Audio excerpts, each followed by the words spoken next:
Kasus korupsi tambang timah dengan dugaan kerugian negara Rp271 triliun terus bergulir. Para tersangka demi tersangka ditetapkan oleh penyidik dari Kejaksaan Agung Kejagung. Terakhir adalah suami dari artis Sandra Dewi yakni Harvey Moise. Seperti diketahui sebelumnya Kejagung melakukan pengusutan kasus korupsi tambah timah atau disebut korupsi tata niaga timah wilayah izin usaha pertambangan IUP PT Timah Terbuka tahun 2015 hingga 2022.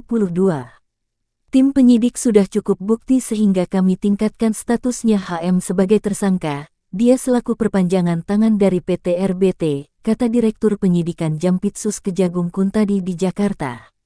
Suami Sandra Dewi sebelum ditetapkan sebagai tersangka penyidik terus secara maraton melakukan pemeriksaan terhadap 6 orang saksi, salah satunya Harvey Moise suami Sandra Dewi yang akhirnya ditetapkan sebagai tersangka. Dijelaskan usai diperiksa sebagai saksi dan ditingkatkan statusnya sebagai tersangka berdasarkan alat bukti yang dimiliki penyidik. Harvey Moise pun akhirnya ditahan selama 20 hari ke depan di Rutan Salemba Cabang Kejari, Jakarta Selatan. Dalam paparannya Kuntadi menyebutkan bahwa peran suami dari artis Sandra Dewi tersebut. Menurutnya HM adalah tersangka ke-16 dalam perkara yang merugikan negara akibat kerusakan lingkungan yang ditimbulkan sebesar Rp271 triliun.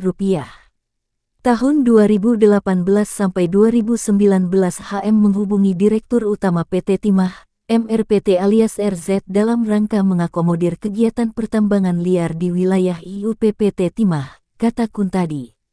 Lalu setelah berkali-kali pertemuan akhirnya disepakati kegiatan itu diakomodir dengan di-cover dengan sewa menyewa peralatan processing peleburan timah, yang selanjutnya HM menghubungi beberapa smelter yaitu PT SIP, CV VIP, PT SPS dan PT Tim untuk ikut serta dalam kegiatan tersebut. Tersangka HM meminta pihak smelter menyisihkan sebagian keuntungannya diserahkan kepada yang bersangkutan dengan cover pembayaran dana CSR yang dikirim para pengusaha smelter kepada HM melalui QSE yang difasilitasi tersangka HLN, ujar Kuntadi.